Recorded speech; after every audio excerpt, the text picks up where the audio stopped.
Look at it. It's like a hot knife through butter. Brilliant.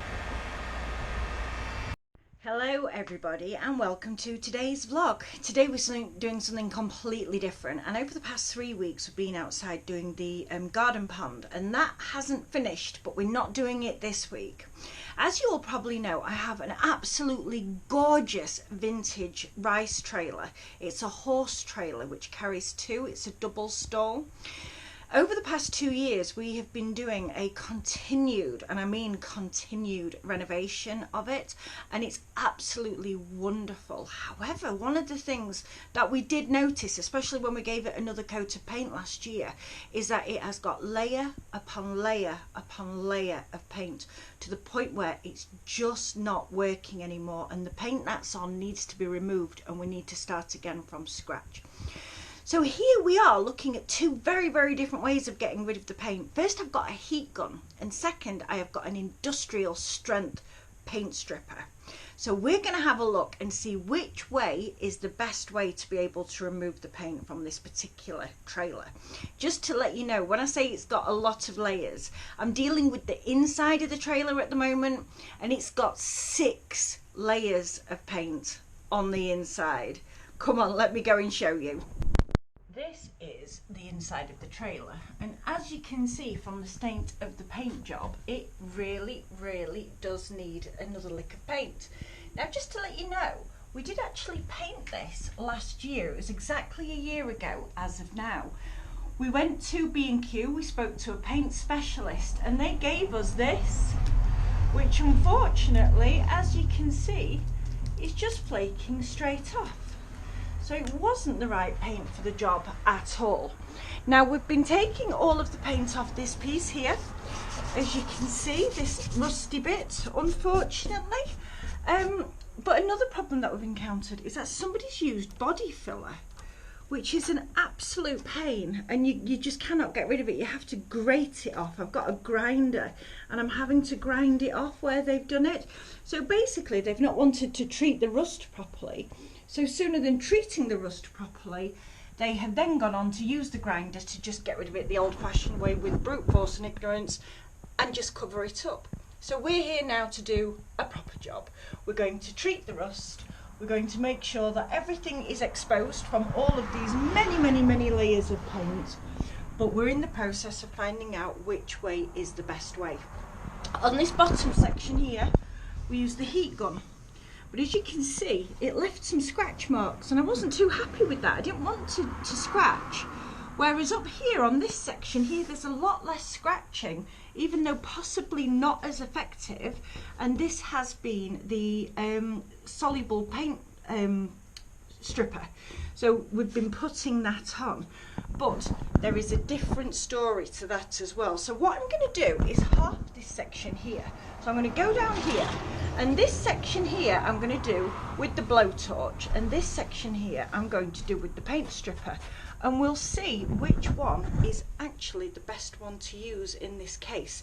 So when we get to here, we are down to 3 layers.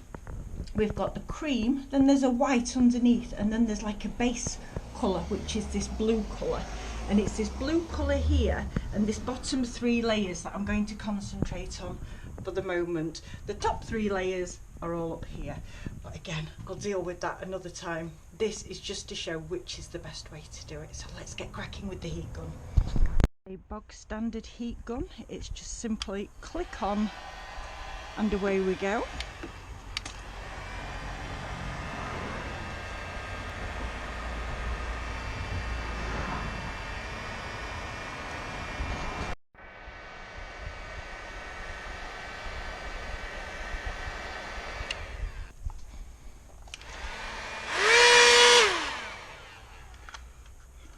Not do that.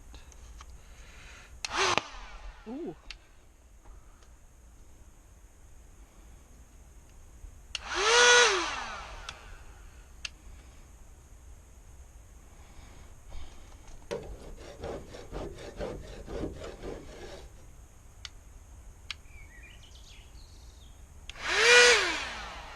Ooh, that doesn't sound very healthy. I think we have to go back to the paint stripper.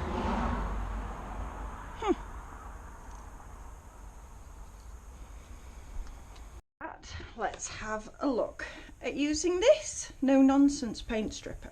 Now, I got this purely because of the reviews on YouTube. YouTube is the most phenomenal community to be part of, because even though it does have manufacturer's instructions, trust me, there's more knowledgeable people out there than the manufacturers that use it an awful lot, that can give you hints and tips.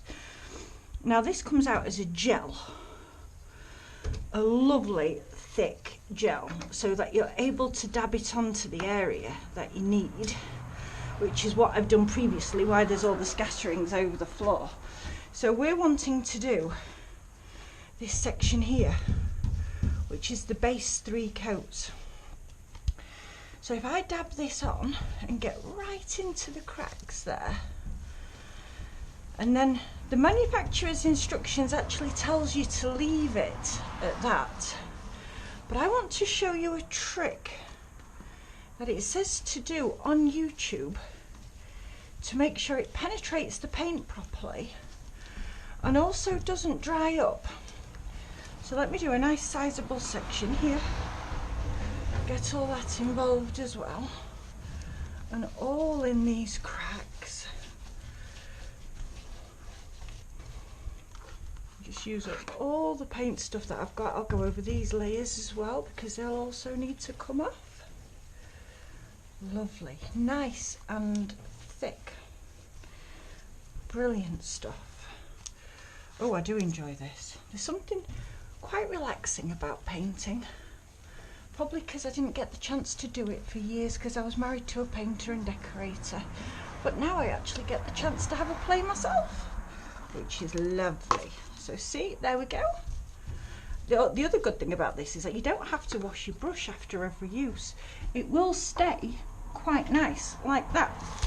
And then the next step, which I was taught to do on YouTube, is to get a normal bin bag, just a normal pedal bin bag, cut it into a square and then stick it onto your area that you're looking to peel, and then leave it like that, getting into all the crevices like that, and then leave it for an hour. And what that's going to do is it's going to stop the gel itself from evaporating, and it's also going to mean that the gel that you've just put on is going to soak through all the different layers of paint. So I'll set my timer for an hour and then we'll come back. 40 minutes now. And look at that, you can see where the paint has bubbled up brilliantly. This is such great news. And then look how easy that comes off. If you just do what it says on the packet, unfortunately this is not the outcome. You have to use the plastic as well as, and then a simple scraper like this, even on these contours, just goes straight through it without any problem at all. And this is 3 layers of paint here. I did 1 coating to get the top layer off, and then this last coating to get this off, and then I just use a wire brush just to get rid of these little bits that are still a little bit stuck. But as far as doing something which has got multiple layers attached to it, this really is the absolute best thing I've used. Don't get me wrong, the heat gun is good when it works. I can't really be doing with temperamental machinery. I am far too busy for that. And get that ready there. And then look how easy this is going to come off here. Look at it. It's like a hot knife through butter. Brilliant.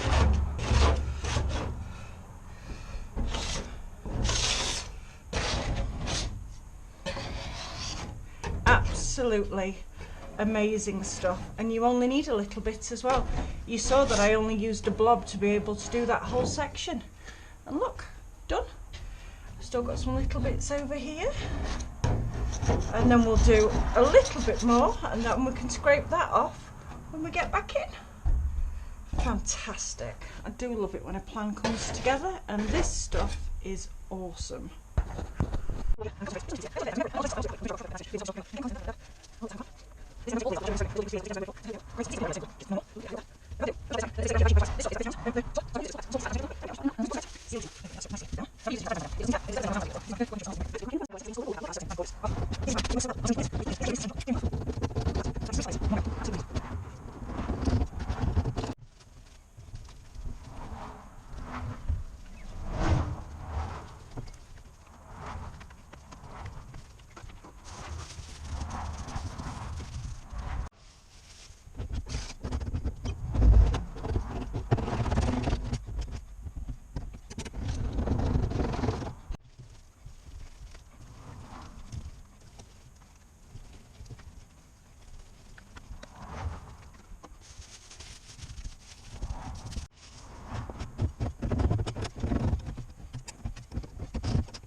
Nonsense paint stripper. Just to let you know, this last time that I did the scraping, I actually left the gel on overnight to see if that worked any better, to see if that had a deeper penetration of the paint, but it didn't. It just seemed to dry out and didn't work very well at all. So I'm going to stick to what I've done all along, which is just an hour. Put it on, wait an hour. I'm in no hurry to do this job. I want this job done correctly first time because this trailer's so old. I really want to give it the care that it deserves at its age, and I really do need to treat all of the rust as well, as you can see. And I'm still researching what the best use or what the best products to use are for the rust, or whether or not any bits actually need chopping out or replacing. But yeah, I just wanted you to know this is the last time I'm going to gel up, and then I am going to go back to the heat gun and see whether or not that's working. Otherwise it's going to be the shortest vlog in the world that is paint stripper versus heat gun, because the heat gun hasn't worked for any of it, which is a little bit of a poor showing really. So let me just finish putting this on and then we'll go back to the heat gun.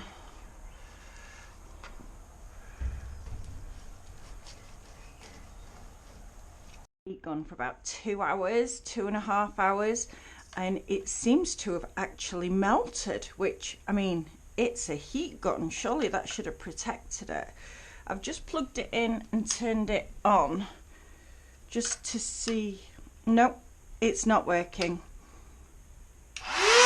Oh, and that sounds like something's gone in it. So I can 100% say that this Einhell has not lived up to anything at all. It is second hand, it is my mum's, and I just think its days were absolutely numbered, so I absolutely 100% preferred the paint stripper. So there you go, No Nonsense paint stripper absolutely is today's winner. Now, this is one of the difficult things, is to have a look at the rest of the trailer to see exactly how much work we've got to do. But it will absolutely be worth it in the end, because this trailer is so old and it's so solid and it's brilliant and we absolutely love it to pieces. So this time round, when we give it a new makeover, it's going to be done 100% properly and with the help of this. Thank you so much for watching. We do upload every Thursday or sooner. Take care and we'll see you soon. Bye bye. Bog standard heat gun. It's just simply Look click at that. on You can see where the paint and away we go. bubbled up brilliantly. This is such great news.